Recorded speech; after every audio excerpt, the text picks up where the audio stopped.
back when Abraham Lincoln was marching along the streets, Congress came up with a piece of legislation called the False Claims Act.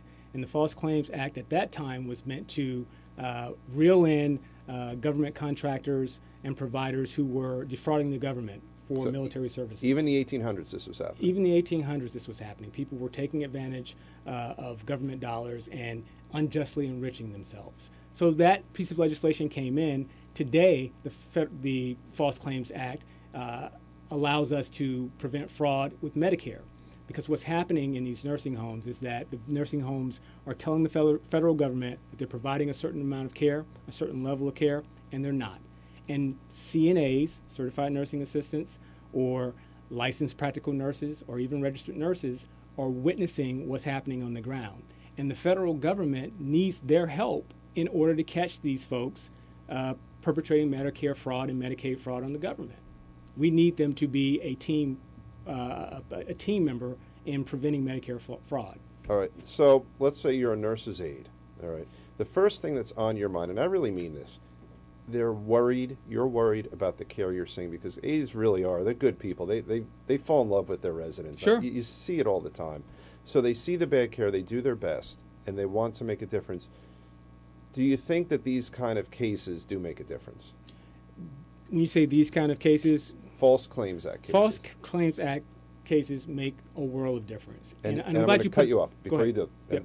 Is False Claims Act the same as whistleblower? It is the same, same as whistleblower. Okay. Let me tell you what a whistleblower is. A whistleblower is simply an employee that's within an organization that is witnessing fraudulent activity being perpetrated on the government, taking dollars from the government when they shouldn't be. That's what a whistleblower is. And whistleblowers often bring lawsuits against these companies on behalf of the federal government. So that's a weird concept. So we go back to Abraham Lincoln. Sure. You have a contractor who's charging the union folks too much money for guns. Okay? Sure. All right. So how do they do that? The government says, we don't want to be overcharged, but we don't know what's going on. How do they entice that person to say, I'm going to stand in the stead of the United States government and come after you? Well, they did a really nifty thing here.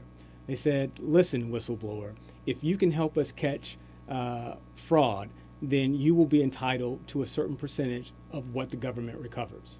Now, as you alluded to before, Dave, the CNAs that we've interviewed, we know that they're wanting to provide the absolute best atmosphere for their patients because they love them. They love their residents.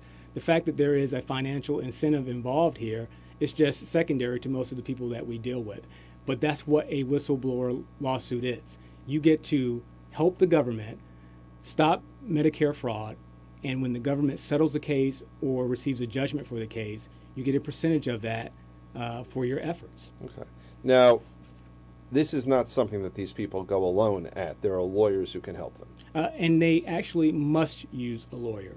One thing that I wanted to mention is that there are a couple of ways to go about trying to change the conditions in a nursing home, and I want to speak directly to the CNAs and the LPNs. One way is just to call the Department of Health and Senior Services and report some sort of activity. Who are they? That is in New Jersey, that is a government agency that oversees nursing homes in New Jersey, and they do routine inspections, and they write citations and try to convince the nursing homes to do a better job. But it only goes so far. That is why CNAs need to take an additional step. They need to call a lawyer. Okay. The only way to prosecute a whistleblower claim in New Jersey, and in any state for that matter, is by going through a lawyer who will set up the proper documents and complaint for you with the federal government.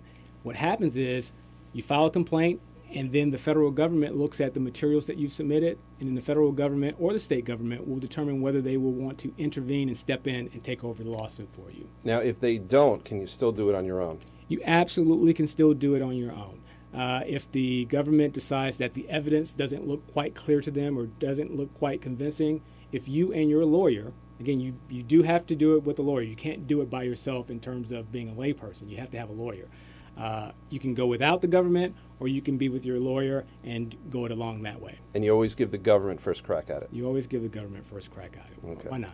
Right. Now, are these workers protected? Absolutely. So in other words, so you're a nurse's aide, and you see bad things going on all over the place. If you see that, can you get fired for telling the truth? Well, technically, yes, they can fire you, but there are grave consequences for a nursing home who takes that course of retaliation.